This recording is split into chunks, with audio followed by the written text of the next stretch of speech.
Box office దగ్గర కొన్ని సినిమాలు హిట్ అవుతాయి, కొన్ని బ్లాక్ బస్టర్ అవుతాయి. కానీ కొన్ని సినిమాలు మాత్రం కాలం గడిచినా క్రేజ్ తగ్గవు. అలాంటి సినిమాల్లో ప్రభాస్ నటించిన డార్లింగ్ ఒకటి. 2010లో రిలీజ్ అయ్యి అప్పట్లో యూత్, ఫ్యామిలీ ఆడియన్స్ ని విపరీతంగా ఆకట్టుకున్న ఈ సినిమా ఇప్పుడు 16 ఏళ్ల తర్వాత 4K రీ-రిలీజ్ రూపంలో మళ్లీ థియేటర్లలోకి వచ్చి సంచలనం సృష్టించింది. సాధారణంగా రీ-రిలీజ్ అంటే నాస్టాల్జియా కోసం కొంతమంది వెళ్తారు, కానీ డార్లింగ్ విషయంలో అది మించిపోయింది. ఫ్యాన్స్ కి ఇది సెలబ్రేషన్ అయింది. థియేటర్ల బయట కటౌట్లు, బెనిఫిట్ షోలు, డీజేలు, కేకలు, విసిల్స్ మళ్లీ 2010 కాలం వచ్చేసినట్టే కనిపించింది. ముఖ్యంగా ప్రభాస్ ఫ్యాన్స్ అయితే ఈ సినిమాను కొత్త రిలీజ్లా తీసుకున్నారు. అంచనాలు బాగానే ఉన్నా సినిమా మొదటి రోజు అందుకున్న ఓపెనింగ్స్ మాత్రం అందర్నీ ఆశ్చర్యపరిచాయి.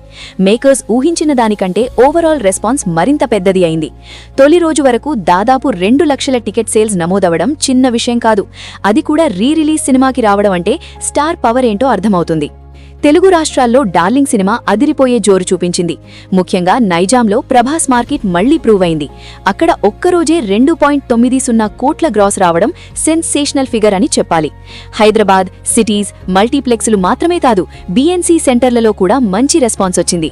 సీడెడ్లో 31 లక్షలు, యుఏ ఏరియాలో 59 లక్షలు, ఈస్ట్లో 28 లక్షలు, వెస్ట్లో 20 లక్షలు, గుంటూరులో 22 లక్షలు, కృష్ణాలో 24 లక్షలు, నెల్లూరులో 8 లక్షలు రావడం గమనార్హం. మొత్తంగా తెలుగు రాష్ట్రాల్లోనే సినిమా 4.82 కోట్ల గ్రాస్ కొట్టేసింది. ఇది సాధారణ రీ-రిలీజ్ ఓపెనింగ్ కాదు. చాలా మంది కొత్త సినిమాలు కూడా ఈ రేంజ్ ఫిగర్స్ అందుకోలేని పరిస్థితి ఉంటుంది. కానీ 16 ఏళ్ల క్రితం వచ్చిన సినిమా ఇప్పుడు ఇలా కలెక్షన్స్ కొట్టడం అంటే ఆడియన్స్ అఫెక్షన్ ఎంత స్ట్రాంగ్ గా ఉందో తెలుస్తోంది.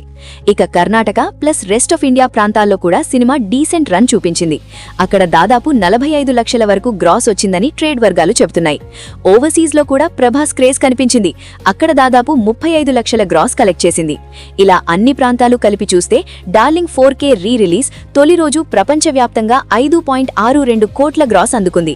ఇది టాలీవుడ్ రీ-రిలీజ్ హిస్టరీలో హైయెస్ట్ ఓపెనర్స్ లో ఒకటిగా నిలిచే ఫిగర్.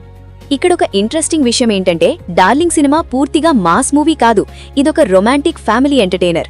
అయినా కూడా ఈ రేంజ్ ఓపెనింగ్ రావడం అంటే కాంటెంట్ ఎవర్గ్రీన్ అయితే ఇయర్స్ తర్వాత కూడా ఆడియన్స్ థియేటర్స్ కి వస్తారని ఈ సినిమా ప్రూవ్ చేసింది.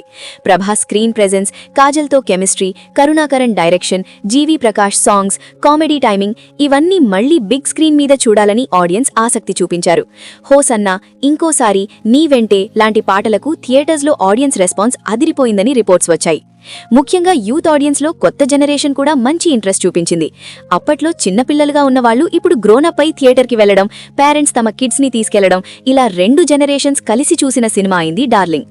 రీ-రిలీజ్ మార్కెట్ గురించి మాట్లాడితే గత కొన్నేళ్లుగా పోకరి, జల్సా, బిజినెస్ మ్యాన్, ఆరెంజ్, మురారి లాంటి సినిమాలు మంచి కలెక్షన్స్ కొట్టాయి. కానీ డార్లింగ్ మాత్రం తన జానర్ కి తగ్గట్టు family plus youth plus fans అన్న 3 సెక్షన్స్ ని అట్రాక్ట్ చేసి భారీ ఓపెనింగ్ కొట్టింది. ఇప్పుడు అందరి చూపు సెకండ్ డే వీకెండ్ కలెక్షన్స్ మీద ఉంది. సాటర్డే సండే అడ్వాంటేజ్ ఉండడంతో ఇంకా మంచి జంప్ వచ్చే ఛాన్స్ ఉంది. అదే జరిగితే టోటల్ రన్ లో 10 క్రోస్ మార్క్ వైపు కూడా వెళ్లే అవకాశం లేకపోలేదు. మొత్తం మీద చెప్పాలంటే డార్లింగ్ రీ-రిలీజ్ ఒక సినిమా కంబ్యాక్ కాదు, ఒక memory comeback. Prabhas star power ఇంకా ఎంత స్ట్రాంగ్ గా ఉందో మరోసారి ప్రూవ్ చేసిన ఈవెంట్ ఇది. 16 ఏళ్ల తర్వాత కూడా ఆడియన్స్ ని థియేటర్ కి రప్పించి 5.62 కోట్ల ఓపెనింగ్ కొట్టడం అంటే నిజంగా మాస్ కుమ్ముడు అనే చెప్పాలి. ఇక మిగిలిన రోజుల్లో ఈ సినిమా ఇంకా ఎలాంటి రికార్డ్స్ క్రియేట్ చేస్తుందో చూడాలి. కానీ ఒక విషయం మాత్రం క్లియర్, డార్లింగ్ అప్పుడు డార్లింగే, ఇప్పుడు డార్లింగే. వీడియోస్ మీకు నచ్చినట్లయితే లైక్, షేర్, సబ్స్క్రైబ్ చేయండి.